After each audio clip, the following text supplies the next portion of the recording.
Hi, the discussion today is going to be about what little steps we can take to prevent the sun damaging our skin.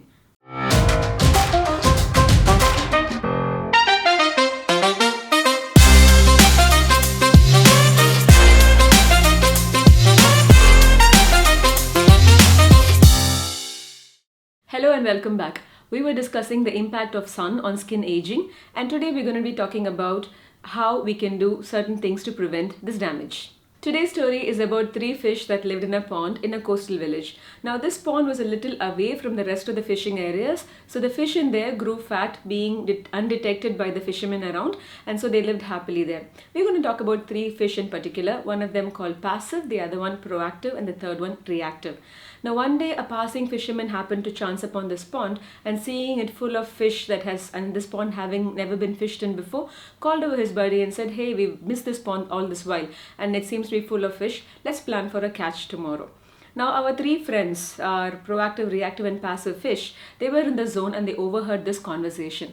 So right after the fishermen left the area, they got in together, put their heads together and started discussing the implications of this conversation.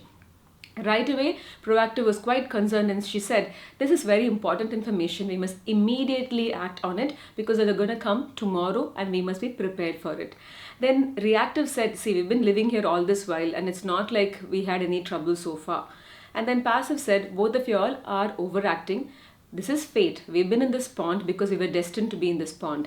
And whatever happens will happen. So let's chill. Nothing will happen. Everything will be okay. We don't need to do a thing." Come morning, and Proactive was nowhere to be found. She had done a lot of research through the night and had found a back channel that connected to another water body through which she made her escape. Now, after sunrise, the fishermen came and cast their nets, and along with the many other fish, our friends, Reactive and Passive, also found themselves being caught in the net and dragged ashore. Gasping for breath, Reactive noticed something, that the fishermen were throwing back into the pond all the dead fish or the damaged fish from the catch. She also pretended to be dead, and seeing this, one of the fishermen caught her and threw her back into the pond, and she made her escape. But no such luck for Passive, who literally did not act on the information given to her the previous day, not on the information that was given to her right during the time of the catch, and promptly ended up in a fish soup not much later. Now, where we are, we have some information that the sun does damage the skin. So how are we going to act on it? What are we going to do about this information? How are we going to protect ourselves? There are a few things that we can do, starting with first, yes, sunscreens. Now, we've discussed so much about why sunscreens. Now, it's a small pointer on when sunscreens. We usually have certain guidelines that dictate when sunscreens must be used if we're thinking about the point of cancer prevention, which is from day one of life, as the Western literature says. However, if we are thinking about sunscreen protection predominantly from a point of view of preventing photoaging, we'd say somewhere around late teens, early 20s, say around 18, 19 can be a cutoff around which we should start considering using a sunscreen regularly. This is the point at which the collagen breakdown starts happening at a higher rate, and using a preventive agent like a sunscreen is much welcome. So when we talk about topical sunscreens, what is the best sunscreen? Is there one best sunscreen out there? Unfortunately, no. There are three attributes that a sunscreen must perform to be acceptable. The first one is it shouldn't break us out, feel heavy or feel uncomfortable.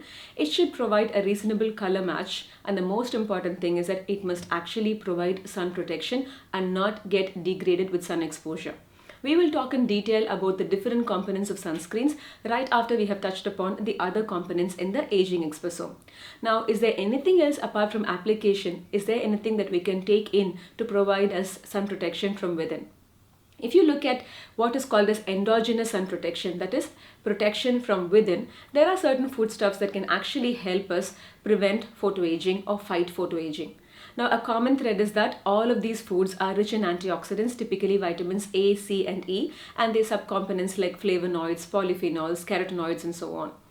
There are certain foods that we recommend taking on a regular basis, which can give you the much required sun protection from within. These are tomatoes, carrots, citrus fruits, avocados, almonds, tea, grapes, red capsicum, mangoes, pumpkins, spinach, and greens have all been shown in various studies to provide the much needed sun protection. So, drawing from the story of these three fish, how can we plan for an upcoming sun holiday or a beach vacation? So if you're somebody like proactive, you'd probably pump in a whole lot of antioxidants in your diet for at least 10 weeks prior to leaving for the holiday. You will get yourself started on a good topical sunscreen which you will use throughout and always, and step up the application during your holiday time as well. Say if you're like reactive, you'd probably go on your holiday, then realize that the sun is too harsh on you and your skin is really burning. So you'd probably go across to one of the tourist shops out there and pick up whatever sunscreen you feel like using out there, or whatever is available out there, and that's all your sun protection game is. If you're passive, you'll probably go all the way to your vacation and realize that the sun is damaging your skin, do nothing about it, and come back and meet a dermatologist later for all the cumulative sun damage happened over the years. So the point here is, we already have the information, we already know what to do with the information, we have the solution to the problem, at least to a certain extent. Now it is all about not being passive but being active.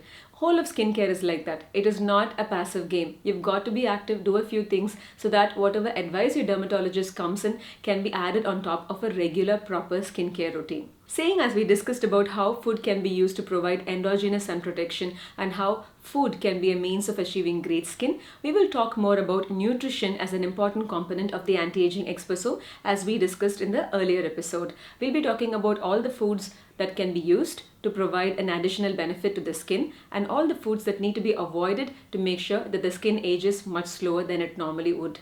I'll see you soon. You take care.